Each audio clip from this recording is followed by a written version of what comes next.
Hello. Friendly Automated Office Supply Company. Miss Pup speaking.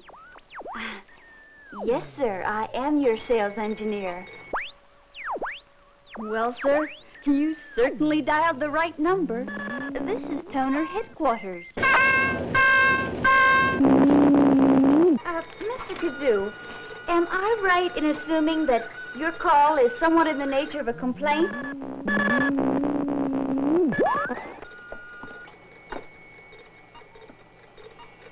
You say, since you added our toner, your Xerox copies come out too light.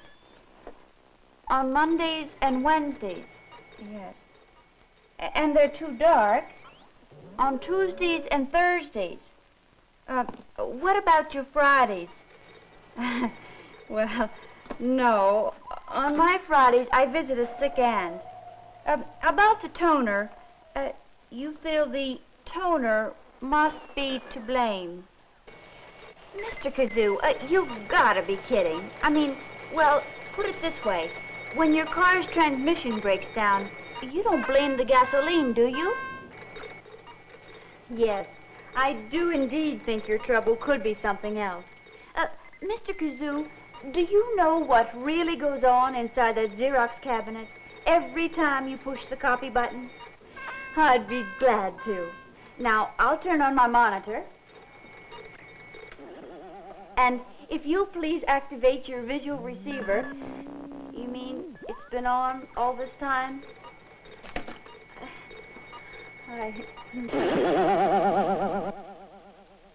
That's a no-no. Now, kindly set your orbital framus receptor at instant perception. That's it. Now we're all set. The principle of xerography and the machinery involved in producing a xerographic copy are both quite complex. But let's look inside this Xerox 720 copier for a brief and simplified explanation of how a copy is made. The heart of the machine is an aluminum drum coated with selenium. Selenium is a highly sensitive material which in the dark is a non-conductor of electricity and will hold a positive electrostatic charge. When any portion of the selenium is exposed to light, it becomes a conductor and loses its electrostatic charge. There are 6 basic steps in the production of a xerographic copy. Step 1 is the charging of the selenium drum surface. When the machine is turned on, the selenium-coated drum revolves constantly, and an electrical element called a charging chorotron imparts a positive electrostatic charge to the entire drum surface. The selenium coating will retain this uniform positive charge as long as it remains in the dark. Next comes the scanning step. When an original document is placed face down on the platen glass and the print button is pressed, a set of traveling or scanning lamps throws a bright light onto the original. A system of mirrors and lenses transmits this lighted image through an opening over the charged drum. The exposure step begins as the scanned image strikes the turning drum surface, and the charged selenium coating reacts in its special way. In areas where light is reflected from the unprinted background of the original, the selenium releases its charge. But in areas where the light is blocked by printing or other marking on the original, such as the letter E shown here, the selenium coating retains its charge in a matching pattern.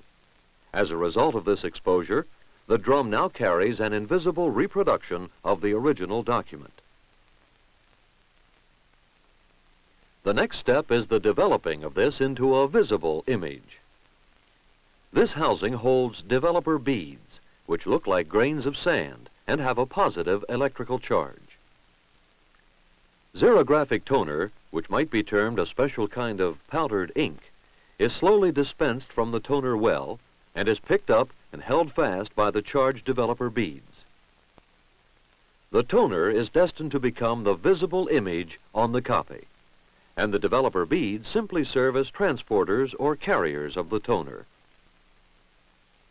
An endless bucket conveyor lifts these toner-covered beads letting them cascade over the advancing selenium drum and its charged image. Since the charge of the image areas on the drum is stronger than that of the developer beads, some of the toner is pulled from the beads and is held to the drum in what is now a visible image. The developer beads fall back in the developer housing. Let's go over this developing step in a little more detail.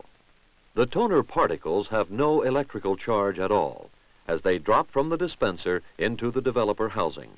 The developer carrier beads, on the other hand, have a built-in positive charge. The action of the conveyor system causes friction between toner and carrier beads. A few years ago, Mother Nature passed a physical law known as the triboelectric phenomenon, which states that friction between any two different substances will cause them to assume opposite electrical charges. From this friction, the toner receives a negative charge, and the existing positive charge of the carrier beads is reinforced.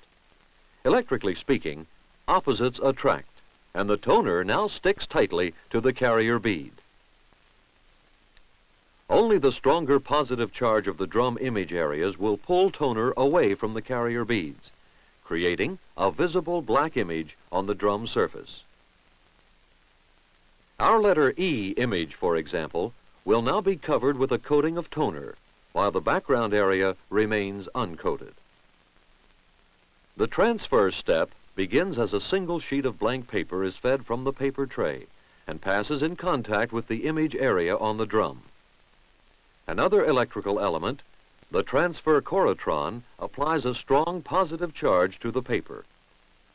This charge, stronger even than the drum's remaining charge, pulls the toner off the drum and deposits it on the paper, matching exactly the image on the original document. Our letter E is now in the form of a black toner image on the copy paper. The drum has now completed its job, and after being cleared of all toner residue and electrical charges by special devices, it is ready for the next copy cycle. In the final step, called fusing and delivery, the copy is passed under a heating unit. The heater elements melt the toner and fuse it to the paper, creating a permanently bonded image. The finished copy is transported by rollers to the receiving tray to complete the xerographic cycle. These 6 key steps are repeated every time a xerographic copy is produced. Whether 1 copy or 1,000 are required, with each cycle, the machine must charge, scan, expose, develop, transfer, fuse, and deliver the finished copy. Xerox equipment is complex. In operation, it's like an electronic happening. And to assure top-quality copies every time, regular maintenance is required by your key operator and by the Xerox serviceman. The toner used in this copier should be carefully made of virgin materials by a reputable manufacturer. Labelon toner is so carefully made, it carries a written guarantee. And Labelon saves you money. Each bottle of Labelon toner holds 5 ounces, yet it costs 20% less than other 4-ounce bottles, giving you a total savings of 36%. And with your volume, Lou, that means you will be needing another shipment? I'd be glad to.